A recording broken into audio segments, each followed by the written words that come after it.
E após Lula recusar o convite da Jovem Pan News para participar da sabatina com os principais candidatos à presidência, Ciro Gomes foi o primeiro entrevistado no Jornal da Manhã desta quinta-feira.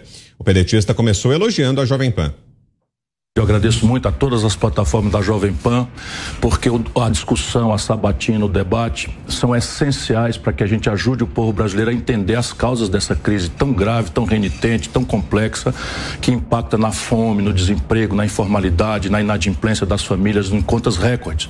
E sem a gente achar as causas disso, é muito improvável que o Brasil ache as soluções.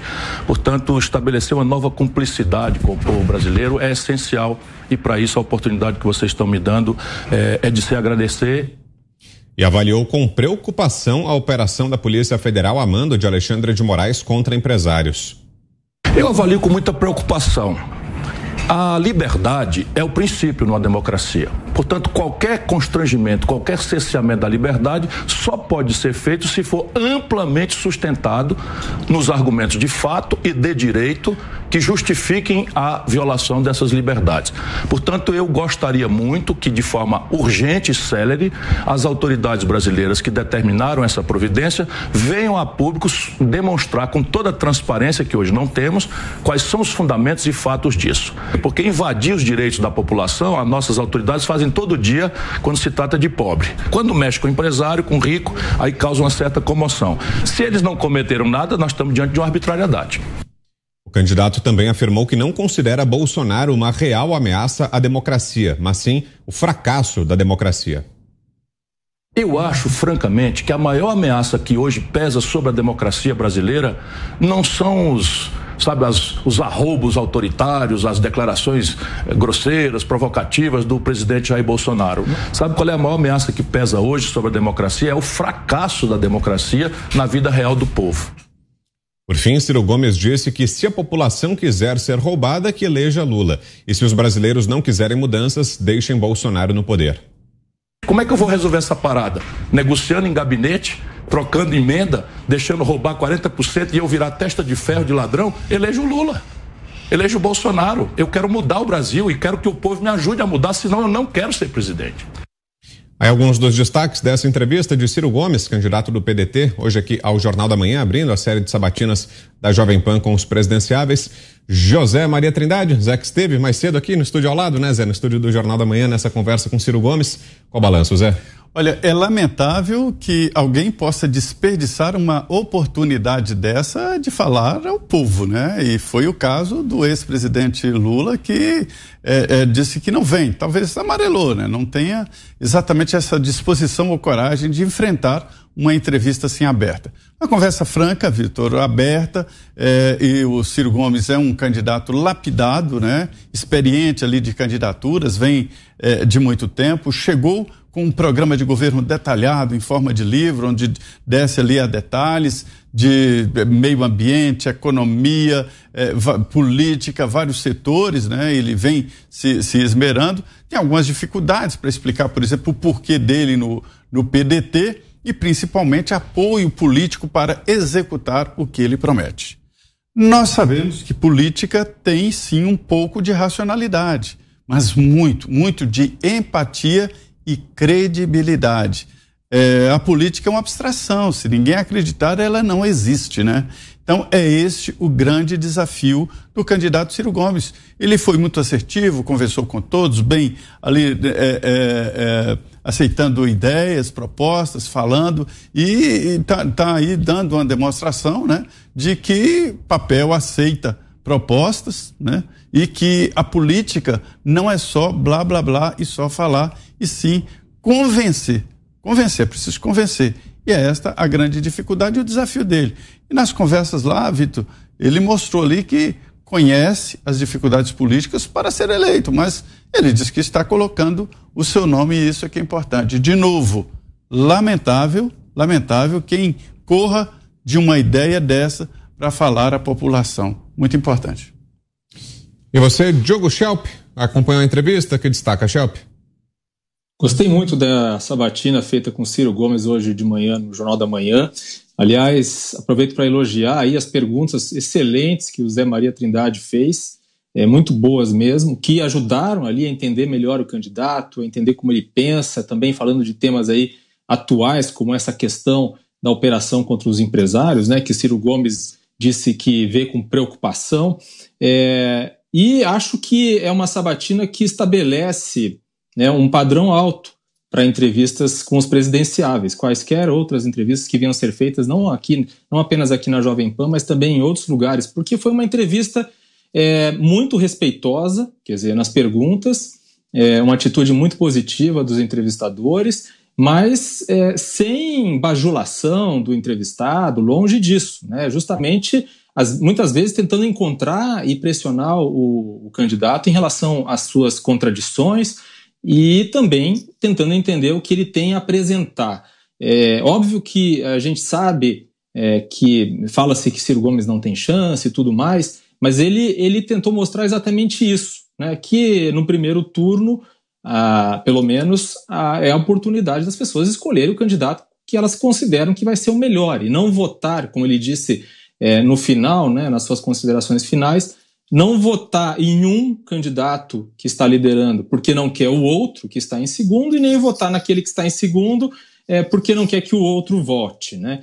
Então, esse é o objetivo, justamente, de se ter eleições em 2 turnos. Senão, bastava um turno só e as pessoas já faziam o voto útil já na primeira oportunidade. Eu destaquei aqui alguns pontos da entrevista que eu achei importantes. Um deles já está aí no destaque da edição. Né? O Ciro lembrou que o Bolsonaro, como deputado federal, foi eleito várias vezes, muitas vezes com o discurso de defesa, né, da nostalgia da ditadura militar, mas que não são os arroubos autoritários do Bolsonaro que são a maior ameaça à democracia hoje.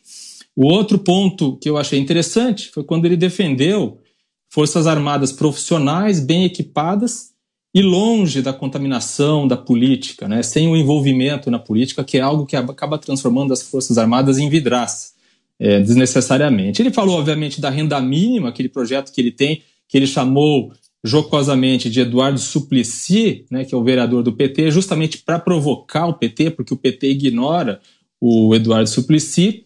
Criticou as indicações do STF por amizade, né, essa coisa de indicar amigos, e aí nisso a crítica dele foi a todos os presidentes, basicamente, dos últimos tempos, né? Se a gente pensar na configuração do STF hoje, ela se parece mais, talvez, com Lula, justamente porque o PT teve mais tempo no poder, teve mais chance de indicar seus apadrinhados, ou enfim, para o STF. Se Bolsonaro tivesse mais tempo no poder, o STF teria mais a cara de Bolsonaro. Mas ele criticou a maneira como é a indicação, ou seja, não com base naquilo que se espera mesmo da indicação de um ministro do STF. E ele atribuiu a Sérgio Moro a culpa pela descondenação de Lula, né? Eu achei interessante o questionamento dele. Falou que Moro cometeu erros que permitiram, então, essas anulações das condenações. E, por fim, ele falou sobre algo que eu acho que é muito válido, foi levantado também na entrevista com o presidente Jair Bolsonaro no Jornal Nacional, que é a questão da governabilidade, né? Esse problema que nós temos no sistema político, que é um modelo de governabilidade que, desde Fernando Collor, se mostrou um problema, né, para o Brasil, que é essa necessidade de fazer esses acordos com o Centrão, e aí cada governo encontra aí seus métodos espúrios próprios para conseguir isso. Eu acho que foi uma entrevista muito boa. Vamos ver amanhã a entrevista com a Simone Tebet. É isso. E antes de passar para você, Ana, ainda falando sobre sabatinas, a gente lembra que daqui a pouco tem Lula no Jornal Nacional da Globo, após o presidente e candidato à reeleição Jair Bolsonaro e o pedetista Ciro Gomes participarem da sabatina do Jornal Nacional. Chegou a vez de Lula dar entrevista. O petista falará com os âncoras William Bonner e Renata Vasconcelos na noite desta quinta-feira. Ana. Bom, a sabatina aqui da Jovem Pan, bem diferente, né? Perguntas pertinentes, mas a retórica daquele que coloca ali números absolutos e não tem ninguém para checar ali imediatamente tudo que ele fala, né? O presidente é um fracasso da democracia, ora, eleito por quase 58 milhões de brasileiros.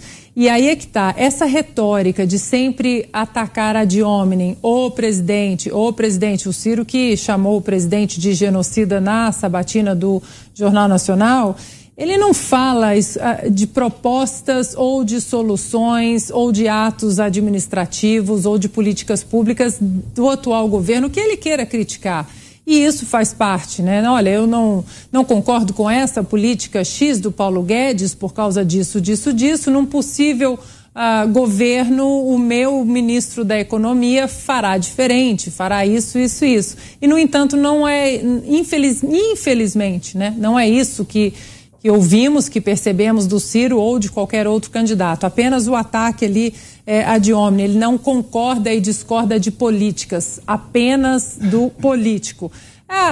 E é a mesma retórica que nós temos visto nos últimos 4 anos sobre o presidente e seus atos antidemocráticos que não respeitam a Constituição. No entanto, quando você pergunta de forma pragmática quais atos do presidente desrespeitaram a Constituição, ninguém consegue responder, porque nós sabemos que existe um ataque a este governo pelo mensageiro e não pelas políticas implementadas com uma pasta, né, como sempre discutimos aqui, muito técnica. Augusto. Existem Ciros para qualquer freguesia, né? Ele foi ministro do governo Itamar Franco, ministro da Fazenda, ameaçando o Plano Real. Ele foi ministro do Lula. Ele já elogiou o Fernando Henrique, já criticou o Fernando Henrique, e ele faz isso quando convém. Elogia o Lula, critica o Lula, tal. O Ciro 2022 continua sendo um filhote do coronelismo cearense. Ele é um coronelzinho. Ele bancava o menino maluquinho quando tinha idade, agora não tem mais para brincar de garoto. E fica agora soltando números que a gente não sabe de onde ele extrai. A maioria são tão verdadeira, a maioria é tão verdadeira quanto uma cédula de $3. E ele agora se apresenta como o caminho do meio, que vai resolver. Esse é o caminho do penhasco.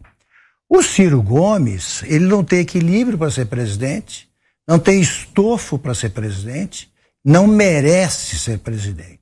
Ele deve dizer que ser presidência é destino.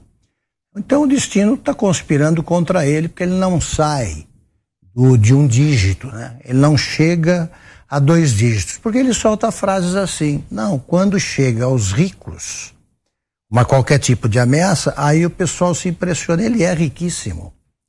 Ele é riquíssimo. E ele é verdade que quando chega aos ricos eles reagem. Ele disse que se a Operação Lava Jato chegasse a ele, seria recebida a bala. É esse o democrata Ciro Gomes. É um oportunista. Oportunista que, quando convém, elogia Luciane Lins, que foi prefeita de Fortaleza, quando não convém, diz que Fortaleza é um puteiro a céu aberto, administrado por ele 3 anos antes. Então eu não acredito numa palavra do Ciro Gomes. Não sei nem se o nome dele tem Y ou I no prenome. Não sei. Você, Fiuza, em 1 minuto e meio. Não se aproveita nada, né? Zero. O Ciro Gomes é uma perda de tempo ambulante, é um repentista, né, que tem uma prosa, ele fica naquele morde-a-sopra calculado, é uma coisa vergonhosa, né? Ele é um alto-falante, né, como era a peça do Pedro Cardoso, né, alto com U, fala para si, esse personagem. E confunde, como disse o Augusto, ataca para um lado, ataca para o outro. E também me chamou a atenção isso, né? Quer dizer, ele parece que vai defender a liberdade, né? Parece, fala assim, pô, será que o Ciro Gomes vai tomar jeito, né? Sair dessa demagogia coreográfica interminável e tomar ali um pouquinho de responsabilidade? Não, ele vai, não, apareceu um abuso, não sei o quê, mas porque quando chega no rico, porque no pobre, não sei o que lá. Ele é isso, ele é esse populismo ambulante que uma burguesia ignorante adora. E agora, chegou no empresário, mas está chegando no empresário há muito tempo. Está chegando em parlamentar, está chegando em jornalista, está chegando em médico. Ciro Gomes não viu nada disso? Não viu os abusos? Não viu quebra de sigilo, vazamento de sigilo? Ele está o tempo inteiro, como eu já falei do consórcio, está endossando. Eles estão jogando lenha na fogueira do STF. Pô, os caras estão lá, né? Os caras estão dispostos a tudo. Vamos lá, vamos empurrar. Ele está nesse papel, né, fazendo sempre essa coreografia de um personagem que quer ser alguma coisa. São construções primárias que ele traz, teorias mirabolantes. Não se aproveita nada, zero.